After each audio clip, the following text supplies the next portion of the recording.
कहानी की शुरुआत इस पहाड़ी पर बने एक आश्रम से होती है, जहाँ सुबह सुबह गौरी एक मटका लेकर नदी से पानी भर रही है और नदी में उस समय कुछ लोग स्नान भी कर रहे थे। आश्रम में माता खाना बना रही है और ये एक सिद्ध पुरुष गुरुदेव है जो अपना ज्यादा समय ध्यान पर व्यतीत करते हैं। गौरी पानी लेकर आई और इसके बाद माँ के काम में हाथ बंटाने लगी। इसी आश्रम में एक प्यारी सी गाय माता थी जिसकी सेवा सभी लोग करते थे।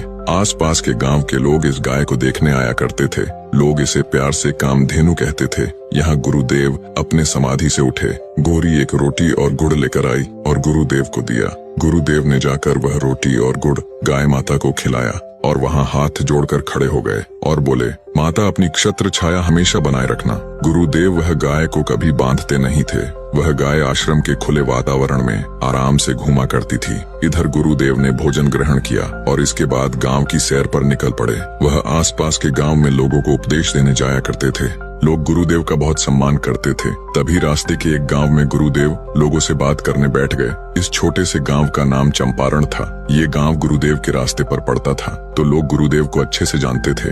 लेकिन गुरुदेव से मिलने आज जगदीश नहीं आया था। गुरुदेव बोले, आज जगदीश नहीं दिख रहा है। गांव के एक व्यक्ति ने बताया कि गुरुदेव शहर से उसका आज लड़का आया है, इसी वजह से वह आज नहीं दिख रहा है। गुरुदेव ने कहा, कोई बात नहीं, पिता पुत्र का संबंध ही कुछ ऐसा होता है। गुरुदेव और गांव के लोगों के बीच कुछ देर बातचीत चलती रही। थोड़ी देर बाद गुरुदेव ने राम राम किया और अपने रास्ते को चल दिया। गुरुदेव ने रास्ते में देखा कि एक जगह पर 4-5 बकरियां बंधी थीं और 2-3 लोग बैठे थे। वह लोग मुस्लिम समुदाय से ताल्लुक रखते हैं। गुरुदेव उनके पास गए और बोले, भाइयों, इन बकरियों को ऐसे क्यों बांध रखा है? देखिए कितनी मासूमियत से देख रही है। इनको छोड़ दो तो कुछ खा पी लेंगी। एक मुस्लिम व्यक्ति मजाक में बोला, ये यहाँ क्या खाएंगी? शाम को इनको कोई खाने वाला है। गुरुदेव थोड़े हैरान हो गए।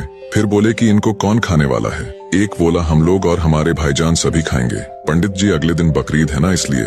गुरुदेव बोले कि इन मासूम जानवरों के साथ आप गलत कर रहे हो। पंडित जी, यह हमारा त्योहार है, कृपया कर इसमें दखल ना दे तो बेहतर होगा।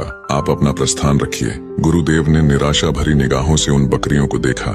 गुरुदेव काफी देर तक वहाँ खड़े रहे। थोड़ी देर बाद उनकी एक गाड़ी आई और उन बकरियों को अंदर डाला और उन्हें मौत के घाट उतारने को ले गए। गुरुदेव उन मासूम चेहरों को याद कर बहुत दुखी हो रहे थे। आज शाम में जब वह अपने आश्रम पहुँचे तो उनका चेहरा गहन सोच और चिंता में डूबा था। उनकी पत्नी सावित्री ने जैसे उन्हें ऐसा देखा तो फौरन उनके पास आई और बोली, क्या हुआ आपको? आज आप चिंतित परेशान दिख रहे हैं। गुरुदेव बिना जवाब दिए शांत बैठ गए। सावित्री की व्याकुलता और चिंता बढ़ती जा रही थी। थोड़ी देर बाद गौरी भी आ गई और माता पिताजी को दुखित देख वह भी दुखी हो गई। आप कुछ बताओ ना, आज आपको क्या हो गया है? इसके आगे की कहानी अगले भाग में।